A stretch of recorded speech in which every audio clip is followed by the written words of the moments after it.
નમસ્કાર, વૈદિક યુટ્યુબ ચેનલમાં આપનું સ્વાગત છે. હું કિશન સુથાર, પતંજલિ આરોગ્ય કેન્દ્ર ધાનેરાથી. આજે મારી સાથે મૂલાભાઈ સોની છે. મૂલાભાઈ સોની 20 દિવસ પહેલાં મારી જોડે ડાયાબિટીસના ઉપચાર માટે આવેલા. ડાયાબિટીસના 20 દિવસના ઉપચારમાં એક જબરદસ્ત એમને શોલ્ડર જે પેન હતો, ફ્રોઝન શોલ્ડર, એની અંદર સરસ રિઝલ્ટ મળ્યો છે. તો મૂળાભાઈથી જાણીએ આપણે કે એ એમને તકલીફ ક્યારથી હતી, કેવી રીતે થઈ, કેટલો દુખાવ હતો અને આજે 20 દિવસ પછી એમને કેટલું એની અંદર રાહત થઈ છે.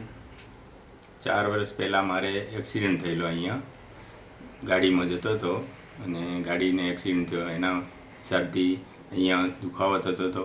પછી પાછળ હાથ જતો નહોતો અને ઉપર હાથ કરતો એટલે દુખાવો થતો હતો. ઉપર હાથ જતો નહોતો. એને ધીરે ધીરે આ ટ્રીટમેન્ટ આપી અને 20 દિવસમાં લગભગ 90% મને આરામ થઈ ગયો. બીજું તમારા હાથમાં 4 વર્ષ પહેલા લાગેલો ને? હા, 4 વર્ષ પહેલાં લાગ્યો ને એક વખત વળી પછી થોડું લાગ્યું હતું. બીજી વાર એની જગ્યાએ ચોટ લાગે? હા, એની જગ્યાએ ઊભો હતો અને એકદમ સ્લીપ ખાધો એટલે અહીંયા એમ દિવાલે પટકાણો એટલે એનાથી વધારે થોડું તકલીફ થઈ મારે. અને હાથ પાછળ લઈ જવામાં કેટલું હાથ પાછળ જતું હતું? આ એમ ખૂબ દૂર જતો હતો. એમ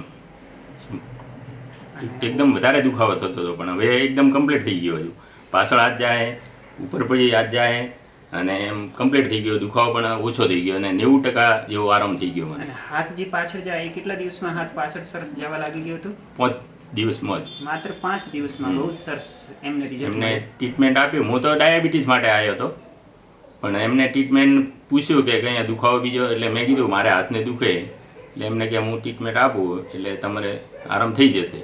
તો 5 દિવસમાં મારે લગભગ 40% જેવો આરામ થઈ ગયો હતો અને હવે તો 90% કમ્પ્લીટ થઈ ગયો આરામ.